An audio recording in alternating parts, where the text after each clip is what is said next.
अस्सलाम वालेकुम and welcome to game set match. I hope आप लोग खैरियत से होंगे और अच्छे से अपना ख्याल रख रहे होंगे।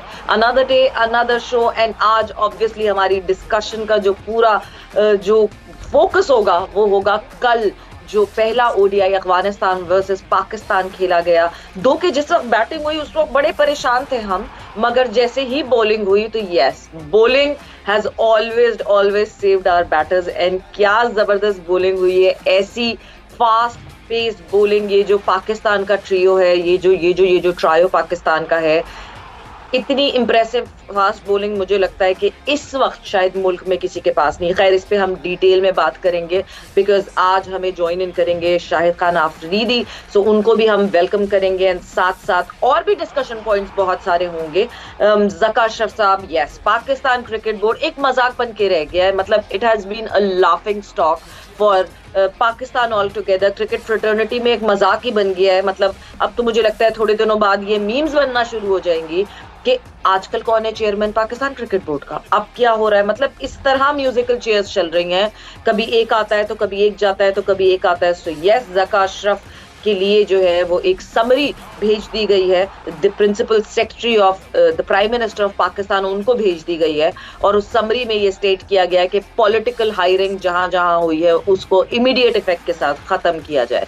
सो ये ऊंट किस करवट बैठेगा उस हवाले से बात करेंगे, और दो बड़े इवेंट से क्या इम्पैक्ट होगा और क्या इम्पैक्ट नहीं होगा, that would be really really really bad impact. वो देखना पड़ेगा कि कैसा होगा क्या नहीं। साथ ही साथ एशिया कप की जो तैयारियां हैं वो अब जोरों शोरों से शुरू हो गई हैं, और उसका पता ये चलता है, उसका इस तरह पता चलता है कि नेपाल की टीम पाकिस्तान पहुंच गई है, which means Asia cup is right at the corner. अब पता चल रहा है कि हाँ जी, पाकिस्तान में एक इवेंट हो रहा है। कोई बात नहीं, थोड़े से मैचेस हो रहे हैं, कतरा कतरा बने समंदर। This time around it is Asia cup, मगर फिर 2025 में that would be champions trophy.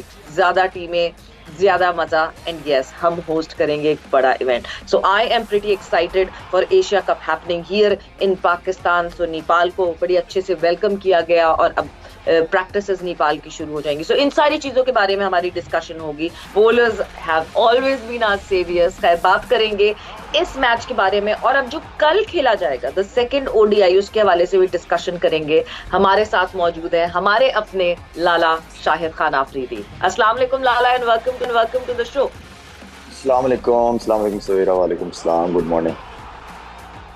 So, good morning Lala, good morning यहाँ हो रही है, मगर वहां जो है ना वो इवनिंग हो गई है।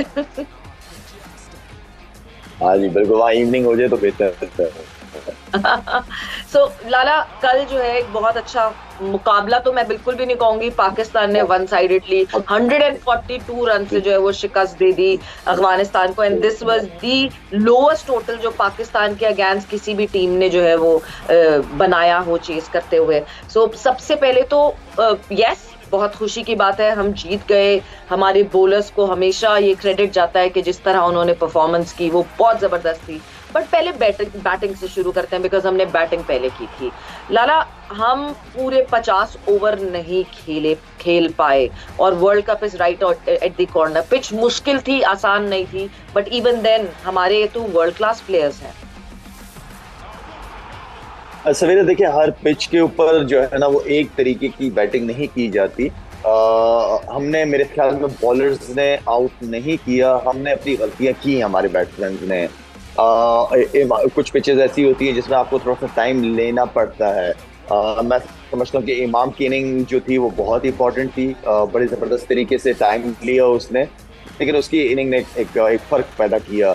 उसके बाद फिर नीचे से इफ्तिखार हो गए, उस इफ्तिखार ने भी टाइम लिया। फिर आगा सलमान ने बहुत टाइम लिया, लेकिन छोटे छोटे पार्टनरशिप जैसे शादाब हो गए, शादाब की पर बैटिंग, वो रन बहुत ज़्यादा इंपॉर्टेंट थे। इवन कि नसीम शाह ने भी नीचे से रन किए। तो वो छोटी छोटी इनिंग जो कभी कभार आपको पिचेस के ऊपर थोड़ा सा टाइम लेता है, और मेरे ख्याल में मुझे जो नजर है, हमारे बैट्समैन स्ट्रगल किए हैं स्पिनर्स के अगेंस्ट। तो मेरे ख्याल में एक इफ्तिखार के अलावा कोई ऐसा प्लेयर नजर नहीं आया जो स्पिनर्स को अच्छा मैनेज कर रहा हो, खेल रहा हो। तो मेरे ख्याल में कल का दिन जो है वो एक बैट्समैनों के लिए एक लेसन था, बड़ा लेसन था कि कंडीशन को रीड करना वो बहुत इंपॉर्टेंट है। और हमारे बैट्समैन नो डाउट सारे ज़बरदस्त, अच्छे इंडिविजुअल फॉर्म में भी बड़े ज़बरदस्त हैं।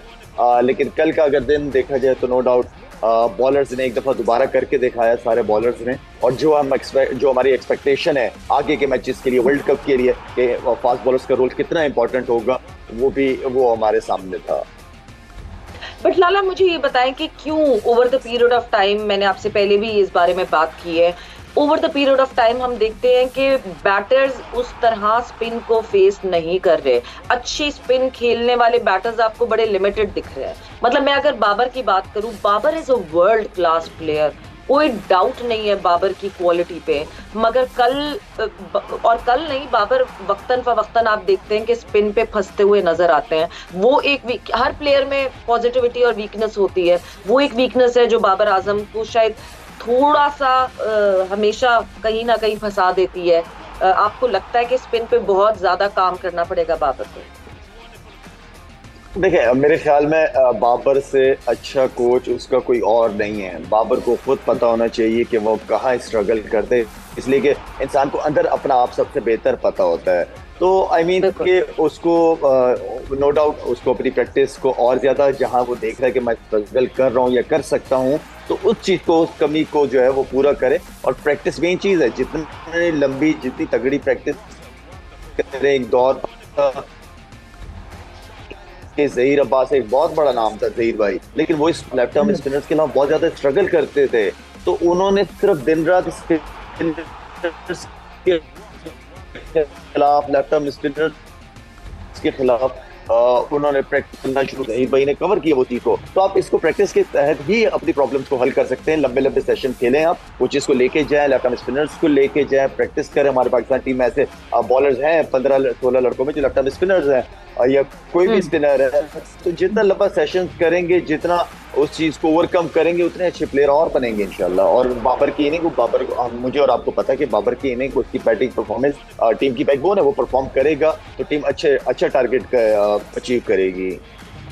बिल्कुल, क्योंकि हमने जो है वर्ल्ड कप में यही अफगानिस्तान टीम के अगेंस्ट चेन्नई में खेलना है। हमें फिर स्पिन कंडीशंस मिलेंगी, हमें उन्हीं स्पिन कंडीशंस में फिर से अफगानिस्तान के जो स्पिनर्स हैं वो वर्ल्ड क्लास स्पिनर्स हैं, उनको फेस करना पड़ेगा। तो हमें पहले से शायद उनके हिसाब से तैयारी करनी चाहिए। बट लाला, अगर मैं सिलेक्शन की बात करूं, 11 की बात करूं, इंजमामुल हक ने तो आपको एक स्क्वाड बना के दिया और उस स्क्वाड में सऊद शकील को रखा गया, जो कि सिर्फ इस सीरीज के लिए हैं और जो एशिया कप में नहीं होंगे। सो यही वो 3 मैचेस हैं जिसमें वो अपना लोहा मनवा सकते हैं कि वेदर उनको वर्ल्ड कप के स्क्वाड के लिए सोचा जाए मिडिल ऑर्डर में या ना सोचा जाए। बट कल सऊद शकील का ना खेलना, आपको लगता है कि कहीं ना कहीं थोड़ा ब्लंडर है ये? देखिए सवेरा, मेरे लिए बड़ा सरप्राइजिंग था जब अनाउंस हुआ सऊद शकील का नाम। मैं ये नहीं कह रहा कि सऊद शकील अच्छा प्लेयर नहीं है, बहुत ज़बरदस्त प्लेयर है, लंबी फॉर्मेट में उसने करके दिखाया है। देखिए, आप मुझे समझ नहीं आई इस सिलेक्शन के, आपने इस टूर पे किया, आगे एशिया कप में नहीं है, I don't know world cup में होगा कि नहीं होगा। मुझे ऑनेस्टली इमाद वसीम के ऊपर बड़ा सरप्राइजिंग था कि इमाद वसीम जैसा प्लेयर जो कंटिन्यू, वो लड़का नया बॉल भी करता है, पुराना भी करता है। उसकी पीएसएल में हमने बैटिंग परफॉर्मेंसेज देखी, लास्ट मेरे ख्याल में शारजा टूर, उसके बाद भी था, शायद शारजा टूर पे था वो लड़का जब भी टीम गई थी हमारी अफगानिस्तान के खिलाफ। तो आई मीन कि मेरे लिए बड़ा सरप्राइजिंग था। और हमें जरूरत है ऐसे प्लेयरों की वर्ल्ड कप के लिए, जो एक्सपीरियंस प्लेयर भी हैं, जो जिन्हें बैटिंग भी आती है, बॉलिंग भी करना, नया बॉल भी करना आता है। तो आई मीन कि मेरे लिए थोड़ा सा सरप्राइजिंग था सऊद शकील का कि आप एक टूर पे हैं, देन नेक्स्ट टूर पे वो नहीं है। ये सिलेक्शन मुझे समझ नहीं आई। बिल्कुल, मतलब और अगर आपने सिलेक्ट किया था, अगर आपने इसी टूर के सवेरा, अगर आपने इसी टूर के लिए सिलेक्ट किया था तो फिर तो उसको खिलाना चाहिए था। अगर सिर्फ इसी टूर के लिए था, आपने देखना था, वर्ल्ड कप के लिए देखना था, तो फिर तो उसको खेलना चाहिए था फिर तो। एग्जैक्टली, क्योंकि आगा सलमान को लगातार, आगा सलमान इज प्लेइंग, बहुत अच्छे प्लेयर हैं, he tried and tested. Asia cup के मैचेस भी जो है वो आगा सलमान को खेलने को मिलेंगे। तो अगर ये 3 मैचेस में अगर सऊद शकील को एक दफा देख लिया जाता तो मेरा ख्याल से कि ज्यादा आपके पास एक ऑप्शन आ जाता मिडिल ऑर्डर के लिए। और जहां आपने इमाद वसीम की बात की, वाकई, मगर जब सिलेक्टर्स से बात होती है और सिलेक्टर्स से पूछा जाता है व्हाई नॉट इमाद वसीम, तो वो कहते हैं कि लास्ट जो उनका ओडीआई खेल खेलने का सैंपल है, दैट इज 3 years old। 3 साल पहले जो है वो ओडीआई खेली थी इमाद वसीम ने, तो वो सैंपल कोई फ्रेश सैंपल नहीं है। मगर लाला, इमाद वसीम के ऊपर हम और डिस्कस करेंगे, इस ब्रेक पर जाएंगे और ब्रेक से वापस जैसे ही आएंगे तो डिस्कशन को आगे बढ़ाएंगे। Shahid Khan Afridi is with us and welcome back to Game Set Match in conversation with Shahid Khan Afridi.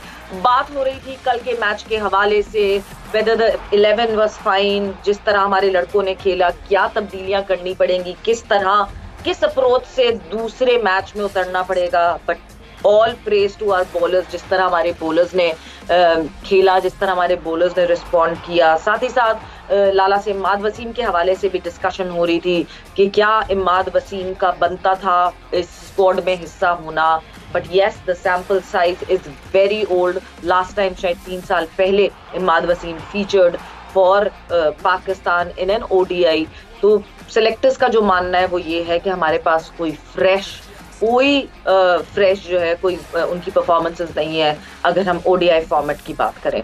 So yes, बहुत सारे अलग अलग सवालात हैं, बहुत सारे जवाबात का इंतजार है, बिकॉज जब हम वर्ल्ड कप के स्क्वाड की बात करेंगे, जब वर्ल्ड कप का स्क्वाड अनाउंस होगा, तो अभी तो ज्यादा हैं लड़के एशिया कप के हिसाब से, मगर जब वर्ल्ड कप होगा तो हमें सिर्फ 15 लड़के चूज करने होंगे। So we need to be very very careful, और हमें बहुत पर्टिकुलर होना पड़ेगा कि हमें क्या किसकी जरूरत पड़ेगी जब हम बात करेंगे वर्ल्ड कप में। सो लाला को फिर से खुश आमदीद कहते हैं और अपनी डिस्कशन को आगे बढ़ाते हैं। सो लाला, आप जो इमाद वसीम की बात कर रहे थे, this is what I got from the selection committee, कि ये रीजन थी इमाद वसीम को सिलेक्ट ना करने की, बिकॉज उनके पास रिसेंट कोई सैंपल नहीं है इमाद वसीम का। अच्छा, फिर वो बेहतर जानते होंगे जी अगर बस भी सैंपल नहीं। आई थिंक जिस तरह इमाद वसीम की मैच्योरिटी, बैटिंग, बॉलिंग काफ़ी अच्छे से उसकी बड़ी ज़बरदस्त परफॉर्मेंस रही, और वो एक ऐसा बॉलर है कि जो आपके लिए अगर फास्ट बॉलर ऊपर से स्ट्रगल कर रहे हो तो मेरे ख्याल में वो एक नए बॉल के साथ उसको बॉल करना आता है। साथ में PSL की परफॉर्मेंसेज पूरी, मैं पहले भी बात कर चुका हूँ कि कराची किंग जो थी वो PSL में सिर्फ इमाद वसीम ही नज़र आया है उसने, उनकी परफॉर्मेंस में। तो बैटिंग में उसमें बड़ा ज़बरदस्त इम्प्रूव किया उस लड़के ने। आई मीन के आपके पास ऑप्शन उस प्लेयर, एक ऐसे प्लेयर देखिए, एक बड़े कम प्लेयर होते हैं जिसके अंदर जो नज़र आता है कि मैच विनर है आपका। तो इमाद वसीम के अंदर वो क्वालिटीज़ मुझे नज़र आती हैं एज अ क्रिकेटर कि वो आपके लिए मैच जितवा के दे सकता है, अगर इसको किसी और प्लेयर के साथ कंपेयर करें जो उसकी जगह आया हुआ है। तो मेरे ख्याल में इसके अंदर इमाद वसीम आपको मैच विनर है। बाकी सिलेक्शन कमेटी ने अगर डिसीजन लिया होगा, पास की चीज़ें देखी होंगी, आई मीन मैं अगर हूँ तो मैं इमाद वसीम को लाजमी अपने साथ 15 में, बिल्कुल, क्या 15 में क्या 11 में रखूँ उसको मैं अपने साथ। अच्छा लाला, अब हम आगे बढ़ते हैं। ऑब्वियसली पाकिस्तान क्रिकेट बोर्ड, हम तो जाहिर सी बात है अभी पाकिस्तान से बहुत दूर बैठे हुए हैं, मगर कुछ ना कुछ पाकिस्तान क्रिकेट बोर्ड में जरूर होता रहता है। एंड अचानक से कल एक नोटिफिकेशन जारी होती है जहां पे जो अभी आईपीसी मिनिस्ट्री है, केयर टेकर आईपीसी मिनिस्ट्री, उन्होंने एक नोटिस भेज दिया है, एक जो है सजेशन भेज दी है, समरी भेज दी है, जो सेक्रेटरी है टू द प्राइम मिनिस्टर, उनको principal secretary to the prime minister उनको भेज दी है कि जो पॉलिटिकल हायरिंग हुई है उनको हटाना पड़ेगा पोस्ट से। और उसमें ये 2 लोगों का नाम आया, उसमें एक नाम जो है वो ज़का अशरफ साहब का है। आपको लगता है फिर ये म्यूजिकल चेयर का ड्रामा शुरू हो जाएगा? 2 इतने बड़े इवेंट है राइट एट द कॉर्नर, और हमारे बोर्ड की ये स्टेबिलिटी आके ही नहीं दे रही। क्या कमेंट्स किए जाए सवेरे इन चीज़ों पे? आई मीन के कभी कभार ऐसा लगता है जैसे मजाक ही हो रहा है इस मुल्क के साथ, इस मुल्क के हर इदारे के साथ। आई मीन के ऑलरेडी आपने 6-8 महीने में 3 चेयरमैन पहले चेंज हो गए हैं, अब ये भी आ गए हैं, और आई मीन के ऑलरेडी मेरे ख्याल में इसको सवेरा, क्योंकि आगे चीज़ें आ रही हैं, PSL भी है, आगे वर्ल्ड कप भी है, इंटरनेशनल क्रिकेट भी आ रही है, और आई मीन कि हम किस तरफ जा रहे हैं। हमारा क्योंकि एक सिस्टम है नहीं ना, हमारे तो होता ही है कि चेहरे बदल जाते हैं तो सिस्टम भी चेंज हो जाता है साथ में, वरना चेहरे बदलते रहे सिस्टम चलता रहता है बाकी मुल्कों में। तो आई मीन कि इसको हम किस तरफ लेके जा रहे हैं, जिन्होंने भी फैसले करने हैं सवेरा, ये जिन्होंने भी फैसले करने हैं, जो भी फैसले करने हैं, ये बहुत स्ट्रॉन्ग डिसीजन लेने पड़ेंगे, सख्त डिसीजन लेने पड़ेंगे हमें बहुत सारी चीज़ों में। ये सिर्फ क्रिकेट बोर्ड नहीं है, मुल्क के भी अगर देखे जाए तो हमें बहुत सख्त डिसीजन लेने पड़ेंगे और चीज़ों को चलने दें जी, चीज़ों को चलने दें। अगर ज़कात अशरफ आए या नजम सिटी थे, जो भी थे, प्लीज़ किसी को काम करने के लिए अगर आप लेके आए एक दफ़ा डिसीजन लें। ये बहुत ही पाकिस्तान की इज्जत की बात है। पाकिस्तान क्रिकेट बोर्ड पाकिस्तान की इज्जत, इसका हर इदारा इज्जत वाला इदारे हैं, तो उनको जरा चलने दे, काम करने दे। आगे बहुत सारी चीज़ें आ रही हैं, वहाँ एशिया कप की चीज़ें चल रही थी नजम सिटी के साथ, फिर आपने वो उनको चेंज कर दिया, फिर नए लोग आएंगे, नई मीटिंग्स होंगी, नए डिसीजन लिए जाएंगे। आई मीन को चीज़ों को चलने दें प्लीज़। जो भी डिसीजन लेना है जल्द से जल्द दें। आगे बहुत सारी क्रिकेट आ रही है, जिस तरह आपने चैंपियंस ट्रॉफी की बात कर रही हैं आप, उसमें बहुत काम है। इतनी एक ऑलमोस्ट वर्ल्ड कप भी होता है वो, तो उसको भी आपने ऑर्गेनाइज करना है। तो टेक अ डिसीजन जी, जिसको भी लेके आना, टेक अ डिसीजन और काम करने दे लोगों को। बिल्कुल, पाकिस्तान क्रिकेट बोर्ड को लाफिंग स्टॉक ना बनाएं, बिकॉज इस क्रिकेट फ्रेटर्निटी में बहुत हद तक लाफिंग स्टॉक बन चुका है पाकिस्तान क्रिकेट बोर्ड, जितनी तेजी से ये तब हो रही है। बट हमने एक क्विक ब्रेक पे फिर से जाना है। सो जाते जाते लाला, एक मैं जरूर शोशा छोड़कर जाऊंगी आपके लिए। अगर शाहिद खान आफरीदी को केयर टेकर चेयरमैन बनाया जाए पाकिस्तान क्रिकेट बोर्ड का, क्या आप हामी भरेंगे कि नहीं? हम ब्रेक पर जा रहे हैं, ब्रेक से वापस आएंगे, आपको टाइम देते हैं सोचने का। ब्रेक से वापस आएंगे तो डिस्कशन को आगे बढ़ाएंगे। And welcome back to game set match. Discussion हमारी हो रही थी शाहिद खान आफरीदी से, और एक बहुत ही मजे का मैं सवाल उनसे पूछ के गई थी, मगर क्योंकि डिस्कनेक्टिविटी की वजह से ही इज नॉट हियर। मगर आप फिक्र ना करें, उस सवाल का जवाब मैं ढूंढ के लाला को पूछ के और वो आप तक जरूर पहुंचाऊंगी कि क्या केयर टेकर चेयरमैन बनने के लिए लाला को अगर ऑप्शन दिया जाए तो वो सिलेक्ट करेंगे कि नहीं करेंगे। So just keep watching game set match. All in all इस पूरे हफ्ते में कहीं ना कहीं आपको इसका जवाब जरूर मिल जाएगा।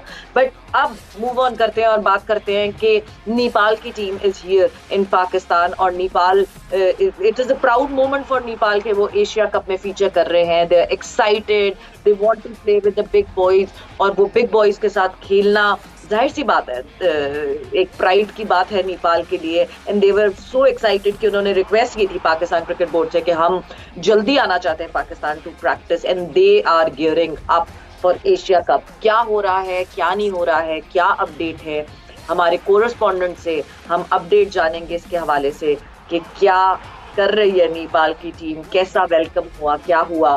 सो हुज़ैफा खान हमें ज्वाइन इन करेंगे, और जैसे ही वो कनेक्ट होते हैं तो हम उनसे बात करेंगे। But yes, this is really good news for Nepal cricket, because I remember कि एक ही बॉलर थे नेपाल के जो आपको लीग्स के सर्किट में दिखते थे। Not a good end to his career, stigmatize हो गया उनका करियर, मगर वो बहुत इम्पैक्टफुल थे, विच मीन्स टैलेंट है, बस स्ट्रक्चर ना होने की वजह से टैलेंटेड प्लेयर्स इस तरह जो है वो जाया हो जाते हैं। But over the period of time Nepal has improved very well, और अब जिस तरह एशिया कप में भी, Asia cup would be the first stepping stone for them, तो आगे जाके और बेहतर कर सकेंगे। बट अच्छी बात यह है कि हमने रिसेंट पास्ट में देखा that even the associate teams, they are doing so well।